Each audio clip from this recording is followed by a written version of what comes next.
A wonderful day to you all. Welcome to the Complete Sports Updates, the show where the latest and trending stories in the world of sports are brought to you. My name is Abib Kuranga. Joining me on today's episode is Adebo Yamusu. Together we shall be taking through the rounds as far as sporting stories in today's episode is concerned.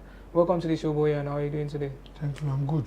Absolutely. It always feels good to be back on the Complete Sports Updates. As we all know, the Super Eagles of Nigeria's upcoming match against the Panthers of Gabon in the African playoffs for the 2026 FIFA World Cup is almost upon us. And right here on Complete Sports Update, we shall take a look at some topics that have been making the rounds as far as the crucial encounter is concerned. So let's start with the goalkeeping department. Stanley Nwabali, who has been the undisputable goalkeeper for the Super Eagles right from the 2023 Africa Cup of Nations, where Nigeria finished as runners-up to the host nation. Until now, he has been the one in goal for Eric Chel's side so far as the World Cup Qualifiers is concerned. Now that Maduka Okoye's return from the ban he received as a result of being found guilty for illegal betting, and there have been some quarters who have been saying that the goalkeeper, the Chippers United goalkeeper right there, should be ditched for the Udinese goalkeeper due to his temperament, his what have you, and all of that. So boy, let's talk about Stanley Nwabali and the return of Maduka Okoye. So what say you about the return of this man to football, and do you think there will be any implications so far for Nwabali with the return of Okoye? Well, in football, we all know that it's always nice when you have a competition in any team. So the Super Eagles goalkeeping position is not an exception. So Maduka Okoye coming back is a good one for the Super Eagles and the coaches. Because personally, I don't see the other two goalkeepers that have been competing with Nwabali as a serious contender for the #1 position. That's talking about Adeleye and Obasogie. We all know Obasogie. He was once a goalkeeper in the Nigeria Premier Football League. But talking about international experience, he does not have it. Then Adeleye too, if you look at his height, Fine has been a goalkeeper in Israel for the past for like 3, 4, 5, 6 years before he moved to Greece. But Okoye coming around is a good one for the Super Eagles, because if you look at Nwabali's performance in recent games, even at club level, he has not been at his best, probably due to lassity or probably due to overconfidence. What I detest about his performance lately has been his temperament. Arguing with his teammates. We also what happened in the game against Lesotho. He nearly caused the Super Eagles 3 points in that game. The goal he considered in that game late in the game was uncalled for, and the error that nearly probably will have. Everybody is talking about the playoff now. Probably Nigeria will have been out of contention for a place at the World Cup. In the last game against Benin Republic too, we saw footages where he was confronting some of his teammates at halftime.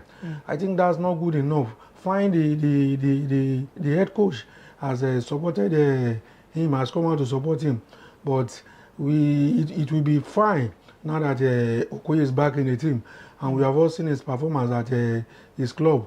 Just last weekend, he put up a good performance in his club, 1-0 victory over Ademola Lookman's Atalanta. So his coming is a blessing for the Super Eagles. So at least that will make Nwabali to sit up, now that he has a serious competitor for the #1 position. So you actually made mention of Eric Chel actually coming out to defend him during the interview he had with the great mathematical, the great Segun Odegbami, and he actually spoke highly of the goalkeeper. Talking about he seems to be aware of the situation right there. And do you think is something that he will be considering if this goalkeeper continues, that kind of attitude on the pitch of play against his teammates as well as the opposition? Do you think it's something that he might actually consider in the future and try as much as possible to ditch him for Maduka Okoye in the long term? Yeah, that's a possibility because if fine, most coaches they don't come out to criticize their players, even at club level. Majority of them usually at least defend their players. They prefer to sort out issues within the team. But if you have a quality goalkeeper like Okoye and you have someone like Nwabali messing up, not putting as measuring up to standard, there is no way you won't consider using Okoye in future. So, like I said earlier, it's a good thing for the Super Eagles that at least they have two quality goalkeepers at the coach's disposal at the moment. Absolutely, it's always good to have two quality players in each position, in each department or the pitch of play, because definitely there will always be time for changes, and whenever a player needs a change, you definitely know that another person who is very, very capable is coming to replace that particular player in question. So let's move on to the opposition, Gabon, where they've been actually some discussion about the team, the players who have been outstanding for the team. They actually lost one game in their group stage. So now they are playing again. They will be playing against Nigeria. So let's hear your thoughts about the players who have been standout for the Gabonese national team.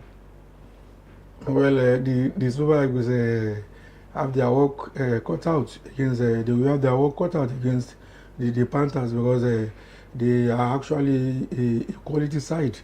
If you look at their captain, who is the most experienced player in the team, that's talking about Pierre-Emerick Aubameyang. He's an highly experienced striker who has played for some of the best clubs in Europe. Talking about Arsenal, Borussia Dortmund, and Chelsea. He's currently on the books of Olympique Marseille in France. Yeah. If you look at his performance too in the qualifiers, he has scored 7 goals so far, and there is the winger Dennis Bwanda, who has scored 8 goals too. Only Mohamed Amoura of Morocco, who is the top scorer so far in the qualifiers with 10 goals, and Mohamed Salah have scored more goals than him. So they have a quality forward, and if you look at their midfield too, you look at Mario Lemina, who was a popular figure during his time with Southampton in the Premier League. So they are a quality opposition. Find they are coached by a local gaffer. So any Nigeria who thinks the Super Eagles should just run over the Panthers should have a rethink at the moment.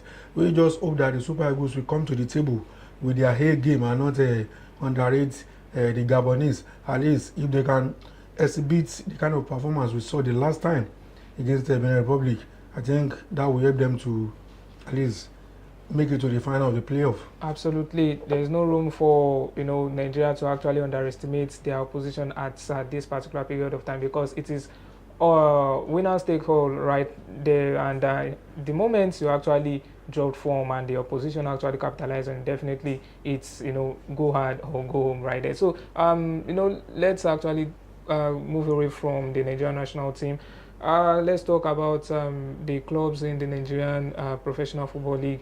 Well, we just have one team that will be competing in the CAF Champions League, and that's Rivers United for the first time.